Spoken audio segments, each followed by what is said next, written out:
Tengan buen día, hermanos. Una bendición estar con ustedes. Ya algunos de ustedes han sido torturados arriba, así que ahora va a continuar la tortura aquí. Pero una bendición, hermanos. Vamos ahí a la página 16 de las notas que ustedes han recibido, donde vamos a ver la salvación desde una perspectiva bíblica. La salvación desde una perspectiva bíblica. El escritor de Hebreos describe nuestra salvación como una salvación tan grande, así dice, ¿no? Y un teólogo de ya hace muchos años, Schaeffer, él dice que cuando recibimos a Cristo ocurren 33 cosas. Pero yo estoy seguro, hermanos, que si nosotros investigamos más en la Biblia, vamos a encontrar muchísimas más cosas que han ocurrido en el momento que nosotros recibimos a Cristo como Salvador. Bueno, hay mucho que decir sobre la salvación, eso es a lo que me refiero, ¿no? Si vamos a hablar de la salvación desde una perspectiva bíblica, hay muchísimo que podríamos decir. Pero lo que vamos a hacer aquí, como dice ahí en el número 2, vamos a enfocarnos primero en la justificación, vamos a ver ese acto jurídico en el cual Dios nos declara justos, ¿ya? No nos declara inocentes, porque inocentes no somos, pero nos declara justos a pesar de nuestros pecados. Y vamos a ver también que dicha justificación, como sabemos, es solamente en base a la fe. Y esto, hermanos, de que la justificación es en base a la fe es suficientemente claro en las Escrituras. Como un ejemplo de ello, vamos a recordar la enseñanza de las 3 imputaciones. No sé si usted la ha escuchado antes, pero con eso vamos a empezar en un momento. Y luego vamos a recordar la sencillez del Evangelio, lo cual choca con la tendencia de algunos, principalmente calvinistas y reformados, de complicar el acceso a la salvación. La salvación es sencilla, hermanos, pero hay estos grupos que tratan de hacerlo complejo. Y justamente vamos a hacer un contraste con lo que dice la Biblia en cuanto a estas complicaciones que ellos presentan. Así que vamos a entrar primero al tema de la justificación y lo vamos a hacer mirando esto de las 3 imputaciones. Vamos a buscar en nuestras Biblias Filemón 18. Vamos a buscar Filemón 18. Esta palabra imputación, no lo miren el término de acusación, no lo miren en esa forma, sino lo vamos a mirar en el sentido de Filemón 18. Mientras va buscando, yo le comento que Filemón era un hermano que tenía esclavos y uno de sus esclavos, llamado Onésimo, se había escapado. No sabemos si se escapó robando o causó un daño y para que no le castiguen huyó, no sabemos bien. La cosa es que cuando se escapa Onésimo, cae preso y estando en la cárcel se encuentra con el apóstol Pablo le predica, se convierte Onésimo y Pablo le dice, tienes que volver donde tu amo Filemón. Yo lo conozco, tienes que volver donde tu amo Filemón. Y el esclavo pues seguramente tiene miedo, ¿no? Pero ¿qué me va a hacer mi amo? Entonces Pablo escribe esta carta para que para que Onésimo llegue con su carta ante Filemón, ¿no? ¿Y qué le dice ahí en el versículo 18? ¿Qué le dice, hermanos? Y si en algo te dañó o te debe, ¿qué dice Pablo? Ponlo a mi cuenta. Y el versículo 19 dice, yo, Pablo, lo escribo de mi mano, ¿yo qué? Yo lo pagaré. ¿Ok? Entonces, hermanos, la palabra imputaciones, cuando hablamos de las 3 imputaciones basados en Filemón 18, estamos hablando de poner algo que le corresponde a una persona en la cuenta de otra persona. ¿Ya? Esa es una imputación. Algo que le corresponde a uno, se lo ponemos en la cuenta de otro. Y la primera imputación, hermanos, vamos a ver la primera imputación, es de Adán. Algo de Adán fue puesto en la cuenta de toda la humanidad. Y eso que fue puesto en la cuenta de la humanidad, hermanos, fue el pecado. Vamos a mirar Romanos 5:12. Romanos 5:12, que dice, por tanto, como el pecado entró en el mundo por un hombre y por el pecado la muerte, ¿qué ocurrió? Así la muerte pasó ¿a quiénes? A todos los hombres. ¿Por qué? Por cuanto todos pecaron. Entonces, hermanos, la primera imputación La primera imputación es el pecado de Adán, no se ve acá, el pecado de Adán puesto en la cuenta de toda la humanidad. ¿Ya? Adán pecó, todos pecamos. Esa es la primera imputación, ¿correcto? Ahora vamos a ver la segunda imputación. La segunda imputación es algo de la humanidad fue puesto sobre el Señor Jesucristo. ¿Qué se puso de nuestra cuenta a la cuenta de Jesús? Nuestro pecado. Creo que todos sabemos Isaías 53:6, ¿sí? ¿Lo sabe de memoria? A ver, ¿qué dice? Todos nosotros nos descarriamos como ovejas, cada cual se apartó por su camino, mas Jehová cargó sobre él, ¿qué? El pecado de todos nosotros. Isaías 53:6. O sea, el pecado de toda la humanidad fue puesto sobre el Señor Jesucristo. También, hermanos, busquen 2 Corintios 5:21. Busquen 2 Corintios 5:21. 2 Corintios 5:21 dice, al que no conoció pecado, por nosotros lo hizo pecado. Hermanos, Cristo no conoció pecado, Él no fue pecador, pero Él murió como un criminal. ¿Por qué murió como un criminal? ¿Por qué le aplicaron la pena de muerte? Porque Él estaba, ¿qué? Cargando nuestros pecados. Al que no conoció pecado, por nosotros lo hizo pecado. ¿Ok? Así que esa, hermanos, es la segunda imputación. Vamos a mirar ahora la tercera imputación. La tercera imputación es algo del Señor Jesucristo fue puesto en la cuenta no de toda la humanidad, sino solamente de los creyentes. ¿Ya? ¿Y qué fue puesto en la cuenta de los creyentes? La justicia del Señor Jesucristo. Y esto, hermanos, está ahí en 2 Corintios 5:21. ¿Ha notado la segunda parte? La primera parte dice, al que no conoció pecado, por nosotros lo hizo pecado. ¿Para qué? ¿Qué dice el texto? Para que nosotros fuésemos hechos justicia de Dios en Él. ¿Ya? Y Romanos 4, del 1 al 5, que no lo vamos a leer, dice, hermanos, que la justificación es por la fe. Pone el ejemplo de Abraham. Pone el ejemplo de Abraham, que fue justificado no por las obras, sino solamente por la fe. Ahí Pablo cita Génesis 15 cuando dice, creyó Abraham a Dios, ¿y qué pasó? Y le fue contado por justicia. ¿Correcto? Entonces, hermanos, miren, esas son las tres imputaciones. El pecado de Adán a la humanidad toda, todos somos pecadores. Nuestro pecado puesto en la cuenta del Señor Jesucristo. Y la justicia de Cristo solamente a los que creen. Los que no creen no reciben esa imputación. ¿Ok? Una preguntita. La imputación número 1, ¿qué le parece? ¿Justa o injusta?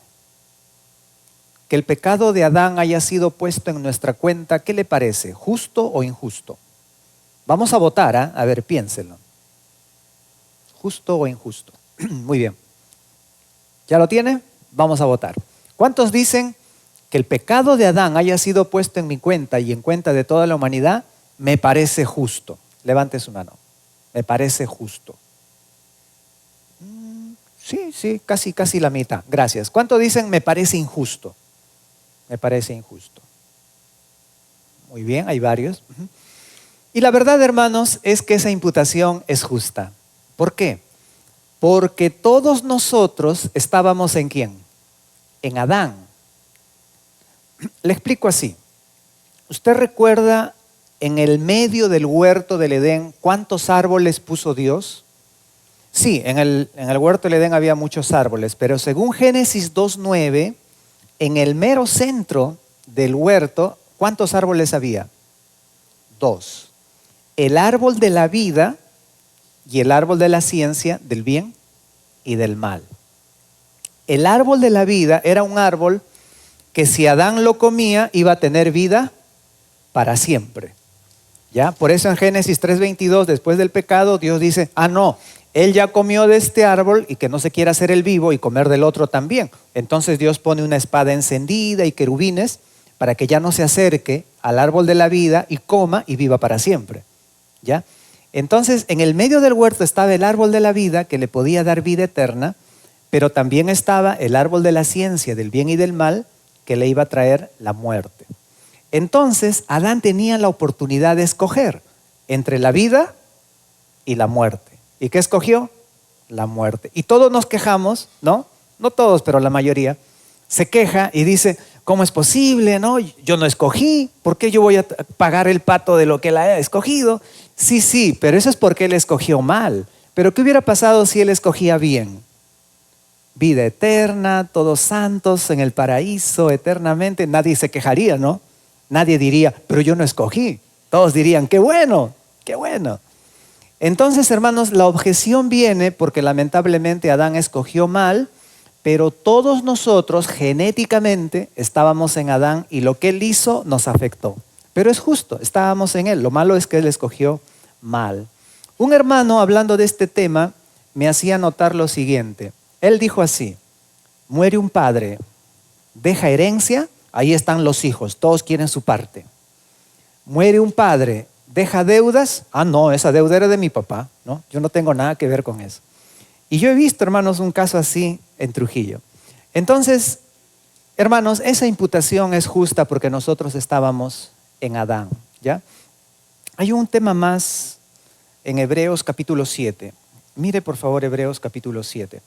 Como usted sabe, en Hebreos capítulo 7 se comienza a hablar en cuanto al sacerdocio de Melquisedec, ¿ya? Y en el versículo 7 de Hebreos 7 dice, y sin discusión alguna, el menor es bendecido por el mayor. Y está refiriéndose al hecho de que Melquisedec bendijo ¿a quién? ¿Recuerda más o menos la historia? ¿Puede leerlo ahí? A Abraham, ¿sí? Abraham le da los diezmos a Melquisedec y Melquisedec le bendice a Abraham. ¿Qué significa eso? Dice, el mayor bendice al menor. Entonces, ¿quién era mayor, Melquisedec o Abraham? Melquisedec, porque lo bendijo a Abraham, ¿correcto? Ahora, de Abraham viene un sacerdocio que es el sacerdocio levítico, ¿ya? Porque es Abraham, Isaac, Jacob, Leví y el sacerdocio levítico. De Melquisedec viene otro sacerdocio. ¿Cuál es ese sacerdocio? El sacerdocio de Melquisedec. Entonces son dos sacerdocios. ¿Cuál es superior? ¿El de Melquisedec o el de Leví? El de Melquisedec, ¿no? Es superior. Y el autor dice que es superior inclusive porque Leví le pagó los diezmos a Melquisedec. ¿Y cómo así si Leví no existía? Y el autor dice, es que Leví estaba en los lomos de Abraham. Leví estaba en Abraham cuando Abraham le pagó los diezmos a Melquisedec. Por lo tanto, dice, el sacerdocio de Melquisedec es superior al sacerdocio de Leví. ¿Y quién es sumo sacerdote actualmente según el orden de Melquisedec? Y ahí mismo dice que es el Señor Jesucristo. Por lo tanto, el sacerdocio de Jesucristo es superior al sacerdocio de Leví. Porque Leví le pagó los diezmos a Melquisedec. ¿Cómo? Porque estaba ¿en quién? En Abraham, cuando Abraham pagó los diezmos. Entonces, esto, hermanos, es lo mismo que pasó en la imputación número 1. ¿Dónde estábamos nosotros? En Adán. Y cuando Adán pecó, todos pecamos. Es justo, estábamos en él, así que nos corresponde. ¿Ya? Vamos a la segunda imputación. ¿Qué le parece la segunda imputación? ¿Justa o injusta? Que nuestros pecados hayan sido puestos en la cuenta del Señor Jesucristo, ¿le parece justo o injusto? Vamos a votar otra vez, ¿ya? ¿Cuántos piensan que fue justo? Levanten su mano. Nadie. ¿Cuántos piensan que fue injusto? La mayoría. ¿Cuántos no piensan? Bueno, algunitos. Ok. Ahora, hermanos, y la verdad es que fue justo. ¿Saben por qué fue justo? Porque fue voluntario. Busque Juan 10, 17. Busque Juan 10, 17 y 18. Y lo pone ahí, bueno, ahí en este gráfico lo pongo al pie de la cruz. Juan 10, 17 y 18. ¿Qué dice Juan 10, 17 y 18? El Señor Jesucristo, hablando de su muerte, dice: nadie me quita mi vida. ¿Se acordó? Sino que yo de mí mismo la pongo. Tengo poder para ponerla y tengo poder para volverla a tomar, ¿no? Versículo 17. Por eso me ama el Padre, porque yo pongo mi vida para volverla a tomar. Versículo 18. Nadie me la quita, sino que yo de mí mismo la pongo. ¿Correcto? Entonces, esa segunda imputación, hermanos, es justa porque el Señor Jesucristo quiso morir por nosotros. Fue voluntario. Su sacrificio fue voluntario. Un ejemplo. Supongamos que usted está en el bus y lo justo es que pague su pasaje usted. ¿Ya? Supongamos que le cuesta $2.50 su pasaje. Pero en el bus usted se encuentra con un amigo. Conversan un poco en el trayecto y él se baja antes que usted. Y al bajarse, él le dice al chofer o al cobrador: cóbrese de 2. O sea, él le paga a usted su pasaje. La pregunta es, ¿eso es justo? ¿Es justo que él le pague su pasaje a usted? ¿Y la respuesta cuál es? Sí. ¿Por qué? Porque quiso. Porque quiso. Lo justo es que cada uno pague, pero también si él voluntariamente lo quiso hacer, es justo, ¿no? Injusto fuera que usted lo amenace: págame mi pasaje. Y un hermano me dijo, también fuera injusto que él se va al cobrador y le dice: el de azul va a pagar, y se vaya, ¿no? Injusto, porque le está comprometiendo a usted en algo que usted no esperaba. Entonces, hermanos, aunque nos suena, ¿no? No, pero si Cristo era inocente, ¿por qué tuvo que cargar mi pecado? Hermanos, es justo. ¿Por qué es justo? Porque Él quiso. Yo le estaba explicando esto una vez a una pareja y la esposa dice: eso fue lo que me pasó en la farmacia. ¿Qué pasó en la farmacia? Dice que ella estaba en la farmacia y una señora fue a comprar, y cuando ya le sacaron la cuenta de la medicina, la señora se puso triste porque le iba a faltar dinero. Entonces ella le dijo: señorita, dele nomás la medicina y la diferencia yo lo voy a pagar. Pregunta, ¿eso es justo? ¿Por qué? Porque ella quiso, ¿no? Entonces, si es voluntario, es justo, ¿correcto? Esa segunda imputación, hermanos, es justa también. La tercera, ¿qué opina de la tercera? Que la justicia del Señor Jesucristo nos lo hayan puesto en nuestra cuenta. ¿Justo o injusto? Que nosotros, siendo pecadores, ahora recibamos en nuestra cuenta la justicia de Cristo. Eso es más que recibir en nuestra cuenta del banco $1.000.000. Es mucho más. La justicia de Cristo. O sea que ahora yo, delante de Dios, ya soy justo. Voy a ir al cielo. Voy a estar en su gloria por toda la eternidad. ¿Eso es justo? Que yo, siendo pecador, tenga esa justicia. ¿Qué les parece? A ver, ¿cuántos piensan eso es justo? Levanten su mano. Como 10. ¿Cuántos piensan que es injusto? Levanten su mano. Y los demás ya saben. Ya saben. Y hermanos, la verdad es que es justo. ¿Por qué? Porque alguien ya pagó por mis pecados. ¿Quién? Cristo. O sea, como Cristo ya pagó por mis pecados, es justo que Dios me regale la justicia de Cristo. Porque ya está pagado, pues. ¿Ya? Volviendo al caso de hace un rato. Si su amigo al bajar del bus le dijo al cobrador: cóbrese de 2, ¿usted tiene que pagar de nuevo? ¿Por qué usted baja sin pagar? ¿Es justo que usted baje sin pagar? Sí, ¿por qué? Porque ya está pagado. Entonces, ¿por qué Dios nos regala, nos da así, solo por fe, la justicia de Cristo? Porque alguien ya pagó por nuestros delitos y pecados, y ese es el Señor Jesucristo. Entonces, hermanos, las 3 imputaciones son justas. Ahora, si son merecidas o inmerecidas, esa es otra historia, ¿no? Por ejemplo, ¿Cristo merecía cargar nuestros pecados? No lo merecía. ¿Nosotros merecemos tener la justicia de Cristo? No lo merecemos. ¿Pero de qué es justo? Es justo. ¿Ya, hermanos? Ahora, repasamos esto, hermanos, estas tres imputaciones, porque justamente luego en el punto número 2 hablamos de la sencillez del Evangelio. O sea, el Evangelio, hermanos, es sencillo. ¿Qué dice primera a los Corintios 15? Versículos 1 al 4. ¿Cuál fue el Evangelio que Pablo recibió y que le había enseñado a los corintios? Que Cristo Jesús murió por nuestros pecados conforme a las Escrituras. Y que fue sepultado. ¿Y qué más? Y que resucitó al tercer día conforme a las Escrituras. Hermanos, ¿eso es difícil de entender? Es sencillo. A ver, una encuesta, hermanos. ¿Cuántos de los que estamos aquí, porque yo me incluyo, recibimos a Jesús como niños, siendo niños? Bueno, un buen grupo. Yo recibí a Cristo a los 7.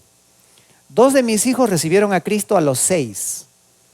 Y mis otros 2 hijos recibieron a Cristo a los 5. Y eso que de más antes querían, sino que yo la hacía larga, ¿no?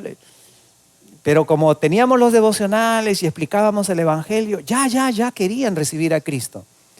Y yo les demoraba y les explicaba y de nuevo a través de historias, ¿no? A través de las historias bíblicas, hasta que ya a los 5 años, ya creo que ya están entendiendo bien de qué se trata y recibieron a Cristo.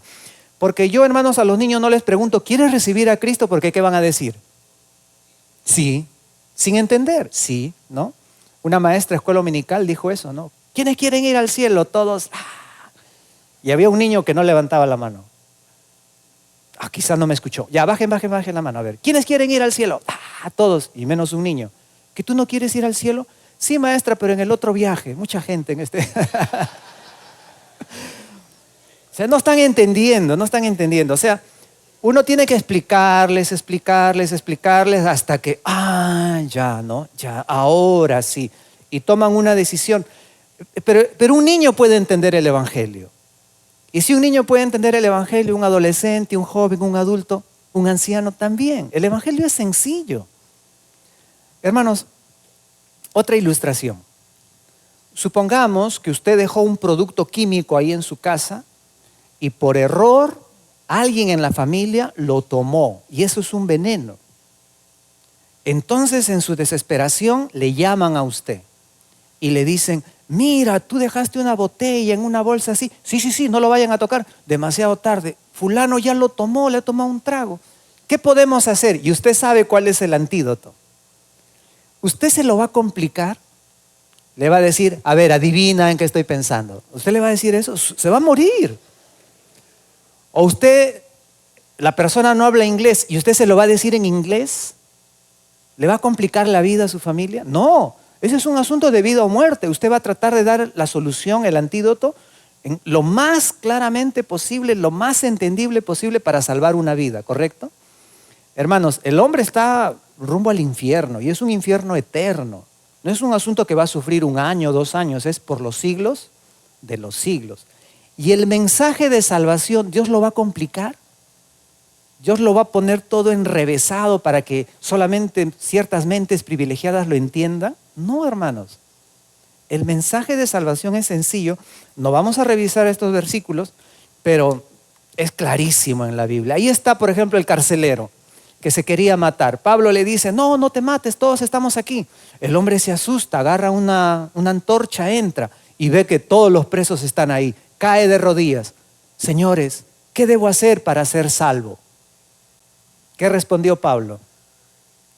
No, tienes que tomar un curso de 3 años por lo menos para entender la salvación. No. ¿Qué le dijo Pablo? Cree en el Señor Jesucristo y serás salvo tú y tu casa. ¿Es complicado eso? No es complicado. Entonces, hermanos, aquí hay varios ejemplos de la sencillez del Evangelio, porque, repito, el interés y el deseo de Dios es que todos se salven y Dios no lo va a hacer complejo. Dios lo va a hacer sencillo, entendible. No estoy negando la participación del Espíritu Santo.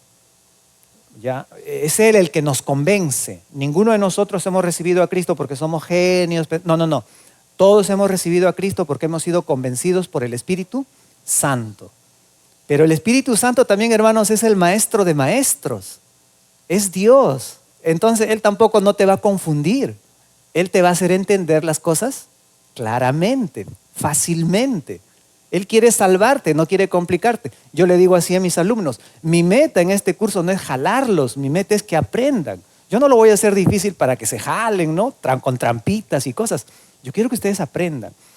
Y hermanos, cuánto más el Espíritu Santo cuando trabaja en una persona tiene la meta de que esa persona sea salva.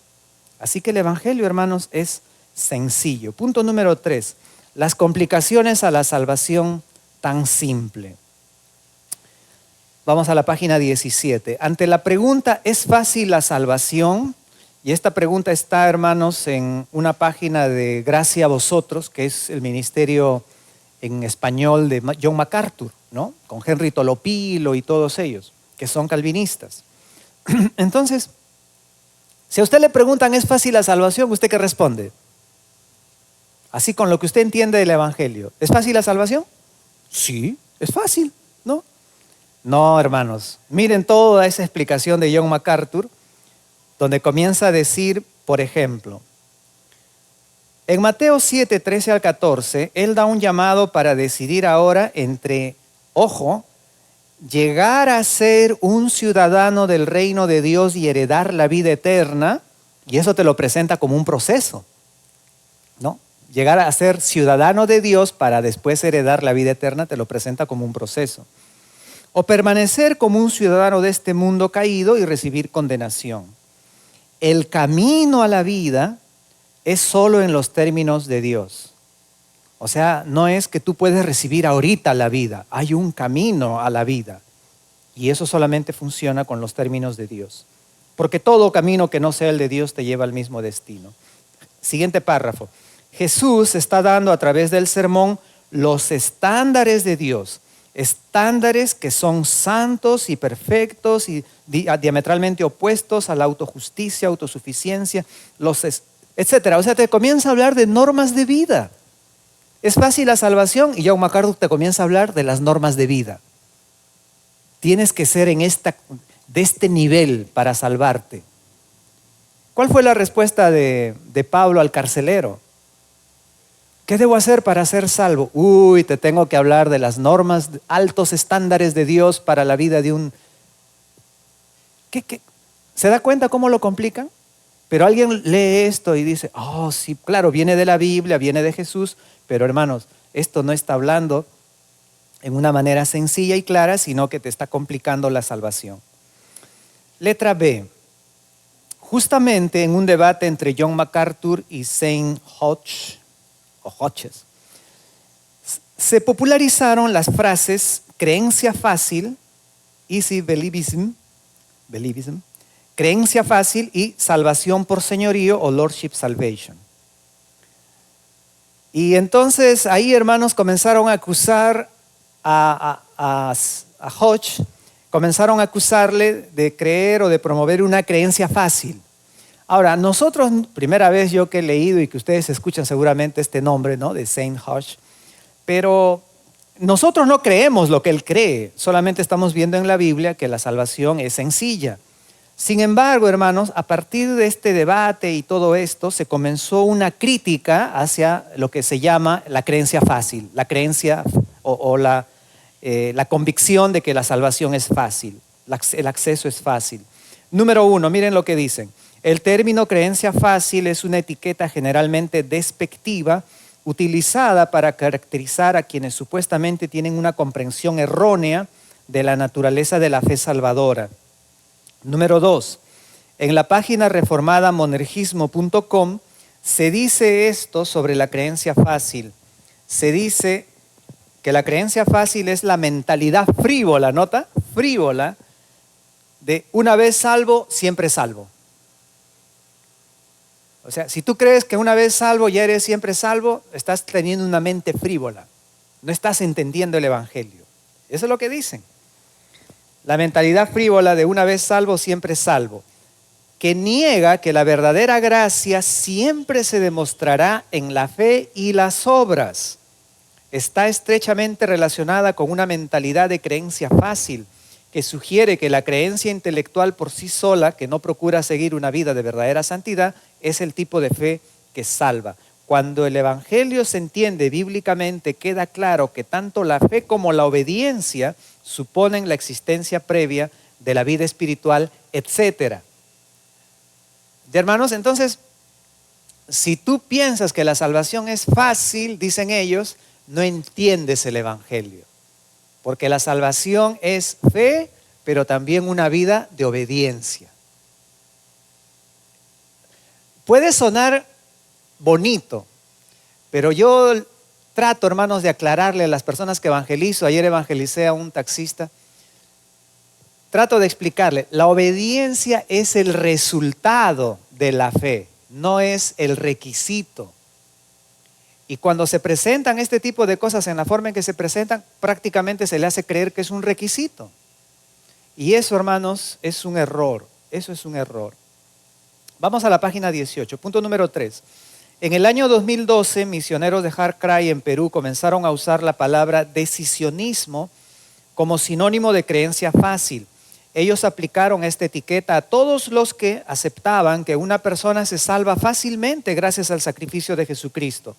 Muchos de nosotros nunca habíamos escuchado de este Saint Hodge y sus creencias, pero prácticamente nos pusieron en el grupo de los Easy Believism.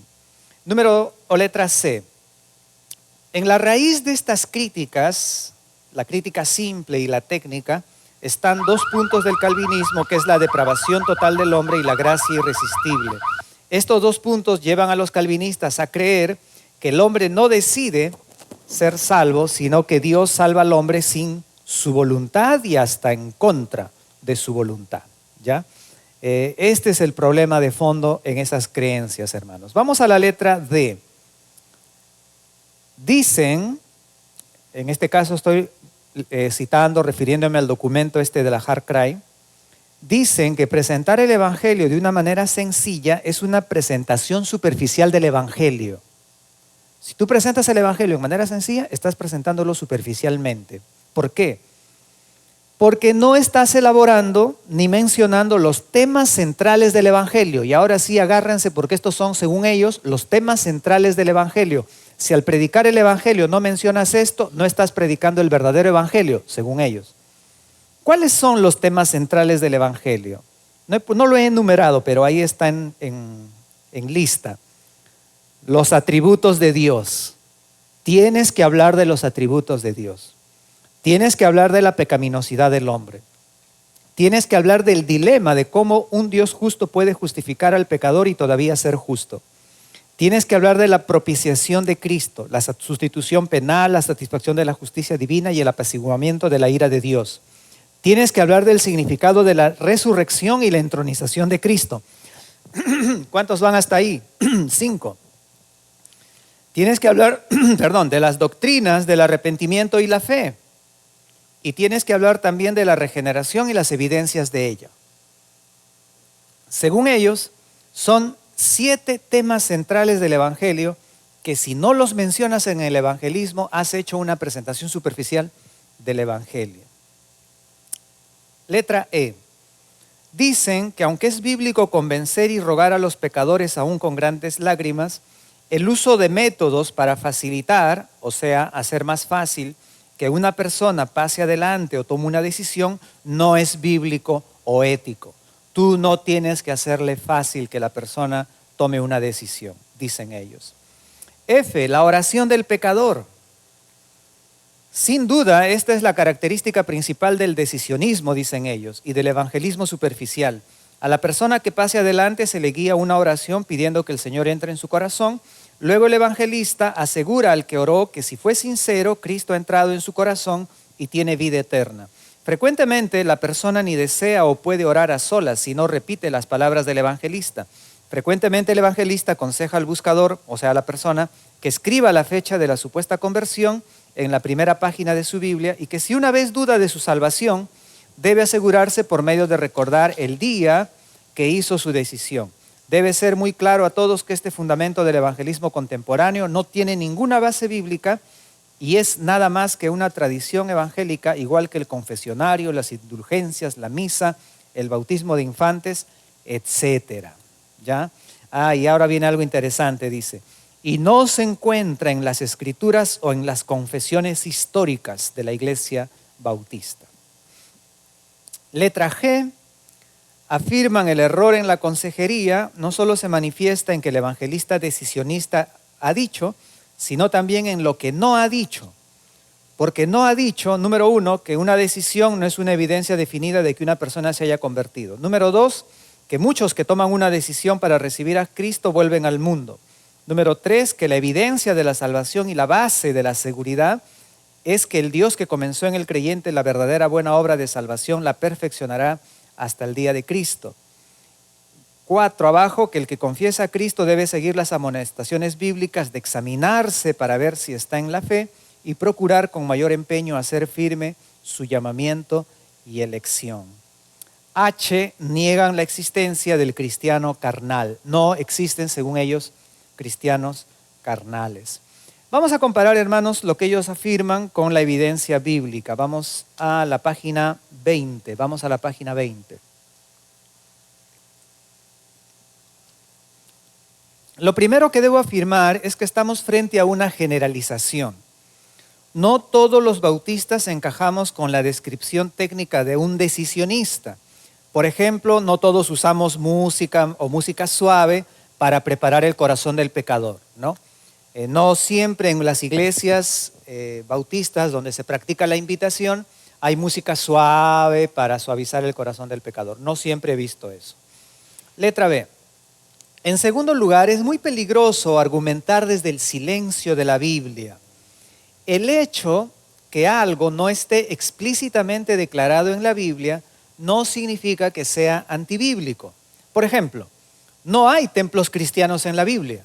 En la Biblia no hay templos cristianos, pero los calvinistas y reformados tienen templos. ¿Por qué tienen templos si en la Biblia no hay templos cristianos? ¿Por qué usan ellos templos? Entonces diríamos que su templo es antibíblico. No, el hecho que no esté en la Biblia no significa que sea antibíblico. Ya, eso es lo que estoy afirmando. Por ejemplo, en la Biblia no hay agencias misioneras. Solamente la iglesia manda misioneros. Entonces, en la Biblia no hay agencias misioneras. Los reformados tienen agencias misioneras. Harcray es una agencia misionera. Entonces, como no hay en la Biblia agencias misioneras, lo que ellos tienen es antibíblico. No necesariamente. O sea, hay muchas prácticas que no están en la Biblia, pero no por eso son malas o son antibíblicas.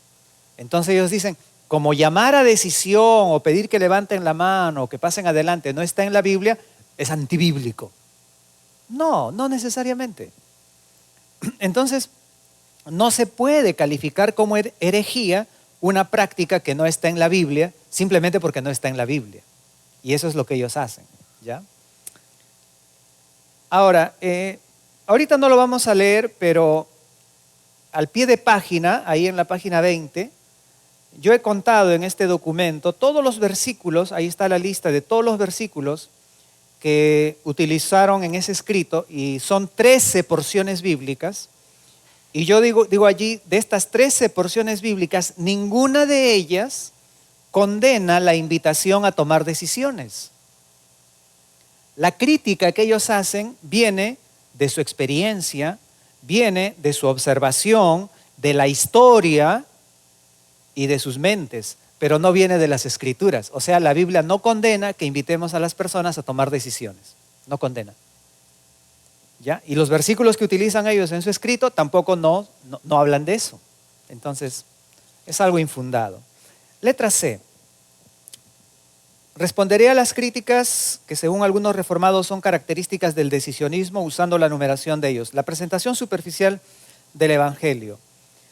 Muchos de los que invitamos a tomar decisiones de salvación, sí nos esforzamos en una presentación y comprensión clara y escritural del Evangelio. Hermanos, yo personalmente estoy en contra de que algunos hermanos al evangelizar hablen en un monólogo y no le están preguntando, no están procurando ver si la persona está entendiendo lo que están hablando. No sé si usted ha visto ese tipo de evangelismo, pero a veces el que va a evangelizar habla y la persona, a mí me ha pasado, yo por ejemplo estoy hablando y la persona está que supuestamente me escucha, ¿no? Entonces yo le hago una pregunta y me dice, sí, ¿no? Sí. No, pero ¿usted qué piensa? ¿De qué? Me dice. O sea, se le fue la mente por otro lado. Entonces, al evangelizar, hermanos, sí debemos procurar que la persona nos esté entendiendo, nos esté siguiendo, y no hacer un evangelismo así de paporreta, así rápido. No, hermanos, no, yo sí estoy en contra de eso, yo creo que ustedes también. Entonces, debemos asegurarnos que la persona vaya entendiendo, debemos asegurarnos también que la persona tome una decisión voluntaria. Yo termino muchas veces diciéndole, para usted entonces, siendo que usted ya entiende que Cristo murió por sus pecados y todo eso, que Dios le perdone sus pecados para que vaya al cielo, ¿será un premio o un regalo? Les pregunto así, ¿será un premio o un regalo? Y algunos me dicen, premio, regalo, es lo mismo, ¿no? Y le explico, no, no es lo mismo. Y usted se nota, ¿no? Que no es lo mismo. Un premio es algo que uno se tiene que merecer, se tiene que ganar, es una recompensa a tu esfuerzo. Un padre le dice a su hijo, si te sacas buenas notas, te compro tu bicicleta. ¿Qué es eso? ¿Regalo o premio? Premio. ¿El chico qué tiene que hacer? Esforzarse y sacar buenas notas. Muy diferente a que el padre vea una oferta, compra una bicicleta, llega a casa, hijo, mira, te compré. ¿Qué hizo el chico? Nada. Solo que el padre se lo quiere dar. Le explico la diferencia. Algunas personas me han dicho, sí, no, sí es diferente un premio y un regalo. Y yo no me contento con eso, le digo, ¿cuál es la diferencia? Me dicen, bueno, que el premio es cuando te premian, pues, y el regalo cuando te regalan. Entonces, no, yo trato de que entienda. No nos dejemos llevar de que la persona ya, sí, es diferente. No, ¿cuál es la diferencia? Ya, todo eso, ¿no? Y luego cuando la persona entiende que es un regalo, yo le digo, por lo tanto, ahora le pregunto sobre la salvación. Que Dios le perdone sus pecados, que le dé la vida eterna, ¿será un premio o un regalo? Y muchos dicen un premio. Un premio. Y le digo, y la buena noticia es que es un regalo. Romanos 6:23, ¿qué dice?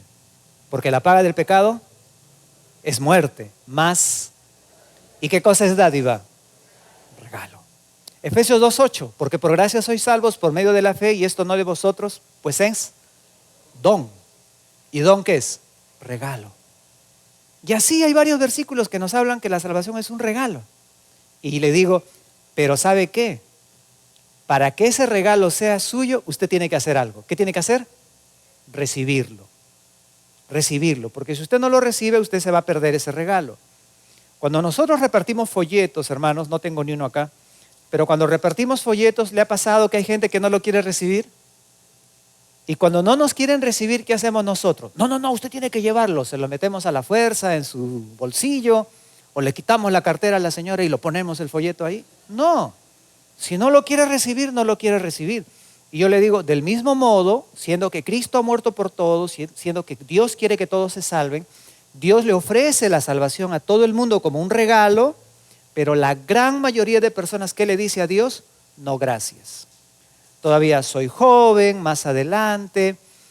Uno me dijo, yo todavía quiero conocer el mundo, y no se refería a hacer turismo, ¿no? Quiero conocer el mundo, me dijo. Otro me dijo, hermano, yo sí me voy a arrepentir, pero que pase mi cumpleaños. Entonces, diferentes cosas, hermanos, pero ¿qué está haciendo el hombre? Está rechazando el regalo. Y yo le digo, muy bien, muchos lo rechazan, ¿usted qué va a hacer? ¿Lo recibirá o no? Y a pesar de todo, algunos me dicen, está para pensarlo, ¿no? No estoy preparado, etcétera. Muchas excusas. Pero algunos dicen, sí, yo sí lo quiero recibir. Entonces yo le digo, ahora, ¿sabe cómo se recibe? ¿Tengo que ir a su iglesia? No. ¿Sabe cómo se recibe? Romanos 10:10. Mire Romanos 10:10. Y nos estamos adelantando un poco al tema de la oración del pecador, pero es necesario, hermanos, que este punto esté claro. ¿Qué dice Romanos 10:10? Porque con el corazón se cree para justicia y con la boca se confiesa. ¿Cómo se recibe el regalo? Tiene que haber una oración, pero una oración de corazón, una oración sincera.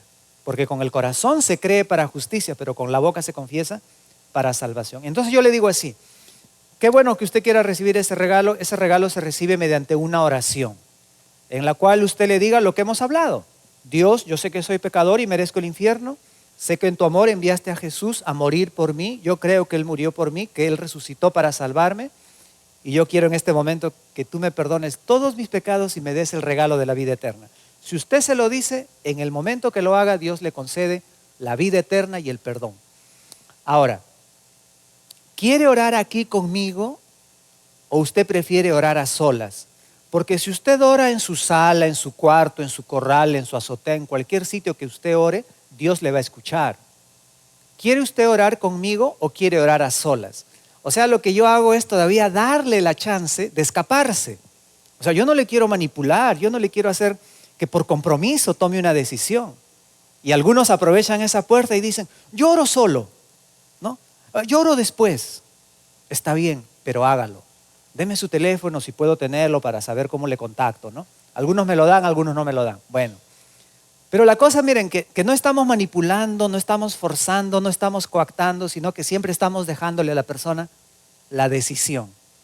Pero algunos me dicen, no, yo quiero orar aquí con usted. Y cuando me dicen eso, yo estoy seguro que están tomando una decisión totalmente voluntaria, ¿no? Incluso una vez estábamos en las afueras de un mercado y el muchacho me dice, no, yo quiero orar aquí con usted. Y ahí en la vereda oramos, hermanos. Y recibió a Cristo. Luego ya su esposa sí era creyente y ahora la familia está con nosotros en la iglesia. Fue una decisión que él tomó convencido de aprovechar este regalo que Dios le ofrecía. Entonces, hermanos, no debemos presentar el evangelio en una manera superficial. Debemos procurar que la persona entienda. No debemos manipular, no debemos presionar, no debemos coactar. Siempre debemos dejar opción que la persona decida. Pero, hermanos, cuidémonos mucho de lo que a veces ellos están criticando, una presentación superficial del evangelio, ¿ya? Pero eso no nos va a limitar en compartir el evangelio. Vamos ahora a la página 21, donde ellos critican la presentación emotiva del evangelio. Se contradicen porque ellos mismos, ahí está en este párrafo una frase de Paul Washer, Brad White y Martín Zacarías, que en ese documento dicen, debemos predicar con gozo. Mire las negritas, ¿no? Las palabras en negrita. Con gozo. Ofrecemos el evangelio a toda criatura y rogaremos a todos que se arrepientan y crean en el evangelio. Rogaremos con lágrimas que los hombres vengan a Cristo. Más abajo, una invitación universal y apasionada, etcétera, ¿no? Pero nuestra emoción no debe ser la que conmueve al pecador. En conclusión, ellos no deberían criticar una presentación emotiva del evangelio porque ellos mismos están diciendo que hay que presentar el evangelio apasionadamente. Lo que deberían criticar es el uso de las emociones para manipular a las personas. Y contra eso sí nosotros también estamos. No queremos manipular emocionalmente a nadie, ¿no? Entonces no está mal que ellos digan, no está mal lo que ellos critican, una presentación emotiva del evangelio. Lo que está mal es usar las emociones para manipular a la gente, ¿ya? 3, una invitación no bíblica. Bueno, ya hablé un poquito de eso. El hecho que no esté en la Biblia no significa que no podamos invitar a las personas a tomar decisión para Cristo. Hay algunos pasajes, hermanos, donde se ve que Dios facilita que la persona tome una decisión. Vamos a Génesis 3:8. Vamos a Génesis 3:8. El hombre peca, Adán y Eva pecan en el 3:6. En Génesis 3:6, Adán y Eva pecan. En el 8, ellos escuchan la voz de Dios que viene al huerto e inmediatamente se esconden. Versículo 9, ¿qué hizo Jehová? Lo llamó, ¿no? ¿Dónde estás tú? Versículo 10, Adán sale de su escondite. A todo esto, hermanos, algunas preguntas. ¿Dónde estaba Dios cuando Adán y Eva pecaron? ¿Dónde estaba Dios cuando Adán y Eva comieron del fruto prohibido? Ahí con ellos. ¿Cómo sabemos? Porque Dios está en todas partes. ¿Cómo se llama ese atributo? La omnipresencia de Dios. ¿Cuál es la omnipresencia de Dios? Que Dios está en todas partes, en todo lugar, con todo su ser. ¿Ya? ¿Qué parte de Dios, qué porción de Dios está aquí? todo su ser. Y en la cocina, todo su ser. Y en Trujillo, todo su ser. Y en China, todo su, etcétera. Esa es la omnipresencia. Eso es lo sorprendente. O sea, no es que una partecita de Dios está en todas partes. No es así. En cada lugar está la persona completa de Dios todo el tiempo. Entonces, por omnipresencia, Dios estaba ahí cuando ellos pecaron. Solamente que estaba en espíritu, porque Dios es espíritu. En el versículo 8, ellos escuchan la voz de Dios, o sea que Dios se hace notar. Se hace notar. No dice el texto, pero yo creo que Dios se hace notar para que ellos recapaciten. ¡Ah! Ahí viene Dios. ¡Ah! Hay que esperarle de rodillas. Ahí viene. Hay que arrepentirnos. Pero en lugar de eso, ¿qué hicieron ellos? Se escondieron. Ahora, en el 9, Dios dice, ¿dónde estás tú? ¿Sabía Dios dónde estaba Adán? ¿Cómo sabe usted que Dios sabía? Uno, porque Dios está en todas partes. Dios estaba ahí donde estaba escondido Adán también. Y dos, porque Dios lo sabe todo. Dios lo sabe todo. Entonces, por su omnisciencia, su omnipresencia, Dios sabía todo. Pero aún así, ¿para qué Dios pregunta, ¿dónde estás tú? Si Él ya sabía. ¿Para qué? Para ayudar al hombre a ver su condición, para ayudar al hombre, aquí estoy, Señor, y que salga, ¿no? O sea, ¿se dan cuenta cómo Dios lo está haciendo qué? Lo está haciendo fácil. Hermanos, Dios sabía lo que el hombre había hecho, Dios sabía dónde el hombre estaba escondido y aún así pregunta. Mire, cada vez que usted encuentre preguntas de Dios en la Biblia, Dios nunca pregunta para saber. ¿Por qué? Porque lo sabe todo. Siempre que Dios pregunta es para ayudar a la persona que recibe la pregunta y para ayudarnos a nosotros que estamos leyendo la pregunta. Las preguntas de Dios son para ayudar a los demás, no para que Él obtenga información. Él ya lo sabe todo. En ese contexto debemos entender, hermanos, cómo Dios se lo va haciendo fácil. Ahora, sale Adán de su escondite. Acá estoy, Señor, solo que estaba desnudo y por eso me escondí, que estaba avergonzado. Versículo 11, 3:11. Entonces Dios le preguntó, ¿qué le dijo? ¿Quién te enseñó que estabas desnudo? Dios ya lo sabía, pero le está preguntando. ¿Quién te enseñó? Como para darle chance, oportunidad. Y Adán calladito, no dice nada. Entonces Dios le hace otra pregunta. Ya, más fácil que esta no puede ser. ¿Qué le pregunta? ¿Has comido del árbol del cual te mandé que no comieses? O sea, ¿qué está haciendo Dios?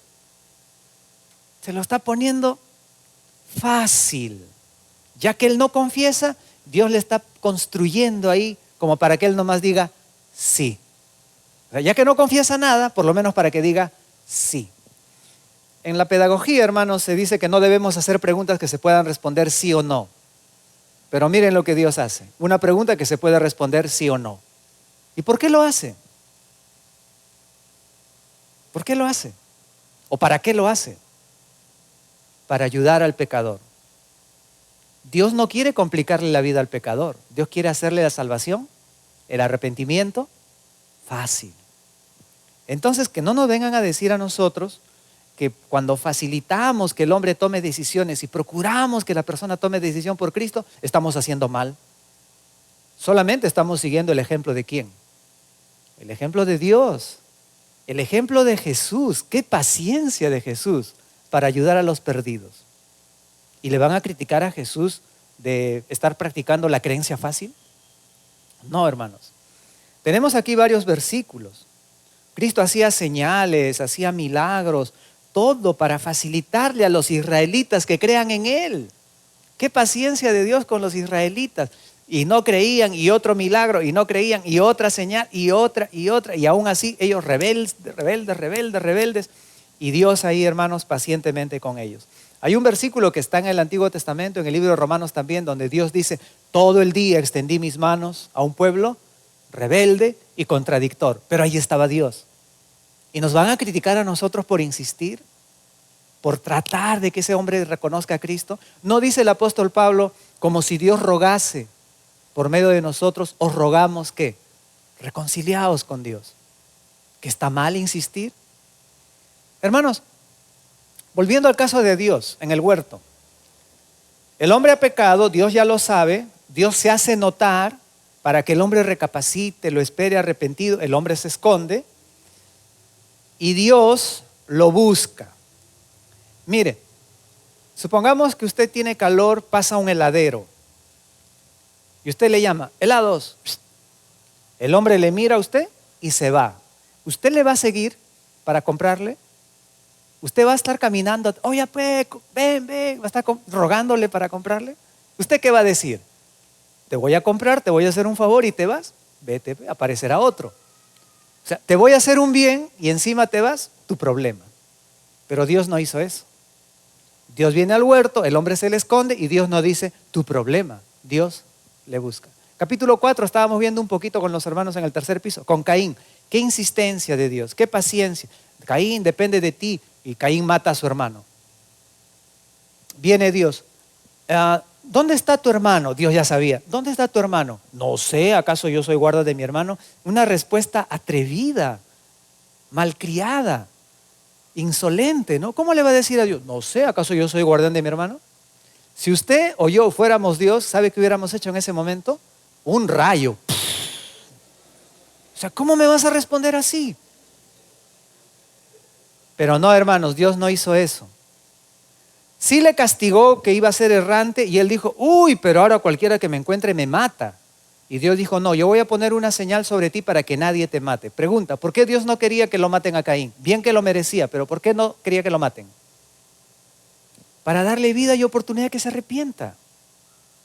Entonces, no está mal, hermanos, que nosotros insistamos, lo hagamos sencillo, procuremos que el pecador se arrepienta, le mostremos con manzanitas y palitos y como dibujitos, ahí tienen, ¿no? Esto, hermanos, yo les hago trazar a las personas, ¿no? Así muñequitos, palitos, palotes. ¿Quién no puede hacer eso? Para entender el evangelio.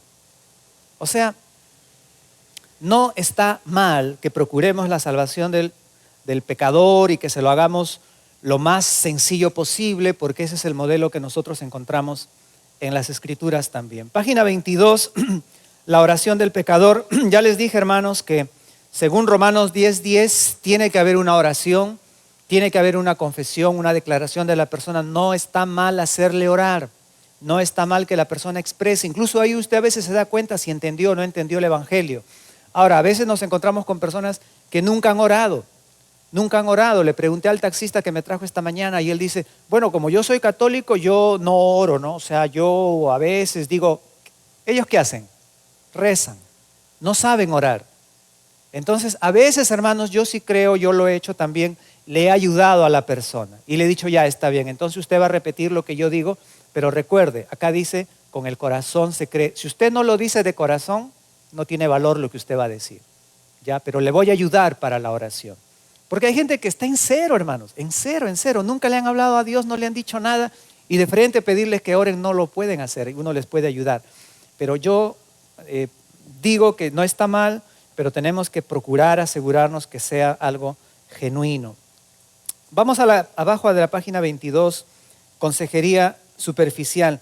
En este punto los críticos afirman que la confesión de fe y la oración de un pecador arrepentido no tiene ningún valor. Para ellos esto es lo que se debe hacer al evangelizar. Debemos aconsejar con paciencia, gentileza y temor a cada persona que profesa a Cristo. Debemos escuchar sus inquietudes, contestar sus preguntas, explicarle el evangelio tantas veces como sea necesario, presentarle las promesas, advertencias, etcétera, etcétera. Hermanos, todo eso no se encuentra en un versículo bíblico que diga que así evangelizaban los apóstoles, que así evangelizaba Jesús. Eso no se encuentra. Ahí tengo la cita de Schaffer, que dice que en el momento que uno recibe a Cristo ocurren 33 cosas. No es requisito saber las 33 cosas para ser salvo. ¿Qué supo usted cuando recibió a Cristo? Que era pecador, estaba rumbo al infierno, que Cristo murió para salvarle, y si usted se arrepentía y recibía a Cristo con fe, tenía el perdón y la vida eterna. Punto.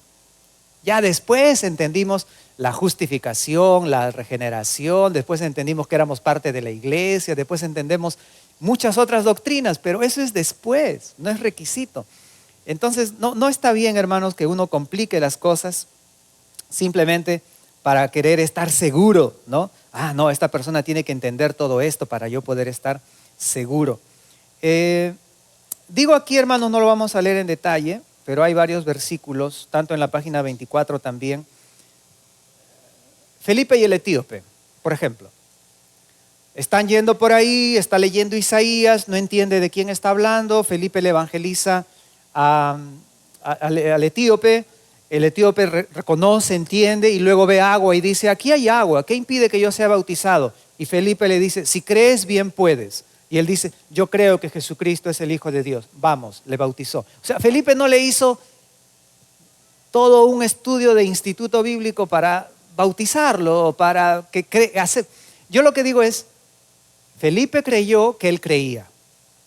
Y cuando nosotros miramos estos versículos que están aquí, los apóstoles creían cuando alguien decía, yo creo. ¿Tú crees? Yo lo creo. Te creo que crees. Pero los calvinistas no creen que la persona puede creer. Tú dices, yo creo, está por verse, vamos a ver, ¿no? Y te someten a todas estas cosas y nunca puedes estar seguro que eres salvo porque vamos a ver cómo es tu vida, vamos a ver tu testimonio, etcétera. Punto número 6, hermanos, en la página 24, el cristiano carnal. Lamentablemente existe en la Biblia este término. En 1 Corintios 3, Pablo dice que los hermanos de Corinto eran carnales. Les llama en el capítulo 1, versículos 1 y 2, que ellos eran santificados en Cristo Jesús, eran salvos, pero en el versículo 3, en el capítulo 3:1 les dice, sois carnales. O sea, existe el cristiano carnal. En Gálatas 5, 15 al 16, dice que andad en el Espíritu y no satisfagáis los deseos de la carne, porque los deseos de la carne son contra el Espíritu y los del Espíritu contra la carne, y estos se oponen entre sí para que no hagáis lo que quisieres. Voy a concluir, hermanos, explicando esto. ¿Dónde creó Dios a Adán y a Eva? ¿En el bien, en el mal o en el centro? Ya sabemos que los creó en el bien. ¿Cómo sabemos? Génesis 1:31. ¿Vio Dios todo lo que había hecho? Era bueno en gran manera. Cuando Adán y Eva pecan, ellos se pasan del bien al mal. ¿Dónde nacen Caín y Abel? En el mal. ¿Dónde hemos nacido nosotros? En el mal. Cuando recibimos a Cristo, ¿qué pasa, hermanos? ¿Nos quedamos en el mal? ¿Pasamos al medio o pasamos al bien? Cuando recibimos a Cristo pasamos al bien. ¿Por qué? Porque estamos en Cristo. ¿Dónde está Cristo? En el bien. Ya estamos en Cristo. Ya estamos en el bien. Pero ¿sabe qué? Todavía hay cosas del mal que nos atraen. Hay cosas del mal que despiertan nuestro interés. Y ese deseo, esa inclinación, que aunque estamos en el bien, tenemos todavía hacia el mal, eso es lo que la Biblia le llama carne, o concupiscencia, o viejo hombre. Y en el caso de las mujeres, ¿qué será? La vieja mujer, ¿no? La concupiscencia, el yo, ese es otro nombre también. O sea, hermanos, somos salvos. Gloria a Dios, hermanos, ya somos salvos, somos hijos de Dios. Pero todos nosotros tenemos todavía una inclinación hacia lo malo. ¿Qué nos es más fácil? ¿Orar o navegar en las redes? Orar, dice la hermana, le felicito.